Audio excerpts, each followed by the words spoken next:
একটু আমার গাড়িতে একটা ডায়েরি থাকে আর একটা মোবাইল থাকে।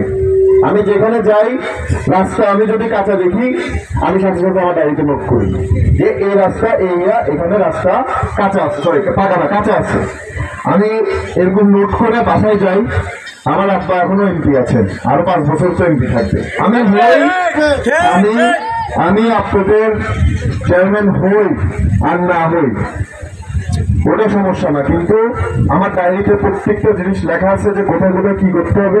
আমি আমার আব্বার সাথে পরামর্শ করে প্রত্যেকটা রাস্তা যেখানে কাঁচা আছে আমি ওগুলো পাকা করার ব্যবস্থা করি।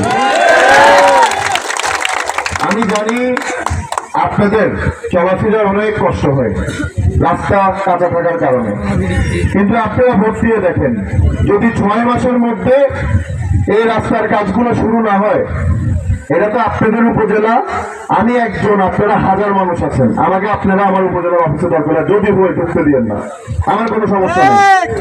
আপনারা আমি যা বলি নগদ চৌধুরীর ছেলে আমি, আমার মনে প্রাণে কাজ থাকবে, মনে প্রাণে কাজ থাকবে আমি হওয়ার পর কিভাবে আপনাদের চলাফেরাটা আরো সহজ করব, সহজ কেমনে করতে পারি।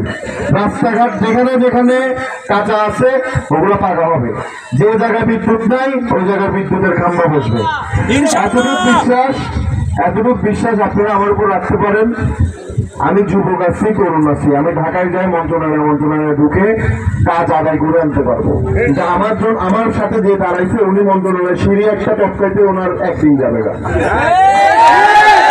মানেন না কিনা? আমি মিথ্যা বললে আপনারা বলেন। মানুষের দেখেন অনেকে বলে মুরব্বী, হ্যাঁ মুরব্বীদেরকে আমরা সম্মান করবো, ওদের পা ধরে সালাম করবো, কোনো সমস্যা নাই, কিন্তু মুরব্বীদের এটা চিন্তা করা উচিত যে না এখন তো আমরা সারা বছর তো আমরা খাইছি, এখন তরুণদেরকে একটু সুযোগ নিজেদের স্বার্থে পাবলিকের স্বার্থে উনি এখনো লাস্ট পর্যন্ত উনি ক্ষমতা নিবে, অর্থ সব পকেটে ঢুকাবে, এটাই ওনার মাথার মধ্যে রয়ে গেছে। যেটাই হোক কারো বিরুদ্ধে আর না বলি, আপনারা একটু আমার উপর বিশ্বাস রাখেন। মা বোনরা আছেন, জব্বরের জন্য উনি কোন রকমের উন্নয়ন উনি 15 বছরে করে নাই। যা আলো দেখতেছেন, রাস্তা দেখতেছেন, যত রকমের যা দেখতেছেন এগুলো সব আমার আব্বা করছে। এখন আমি তার ছেলে আমি এমপির ছেলে হয়ে যদি উপজেলার চেয়ারম্যান হই তাহলে কি 16 বছরে কাজ হবে না? এটাই আপনারা নিজেরা একটু বিবেকে চিন্তা করে দেখেন। আর যদি মনে হয় ছেলে সত্য কথা বলতেছে, ছেলের বাপ করে গেছে, ছেলেও করবে কষ্ট করে, এটা আমি আপনাদেরকে কিন্তু জোর করবো না। এই ভোটের অধিকার আপনাদের, আপনারা যদি ভোট দিতে চান আপনারা ভোট দিবেন, আপনারা যদি আমাকে ভোট দিতে চান না সেটাও আপনাদের ব্যাপার।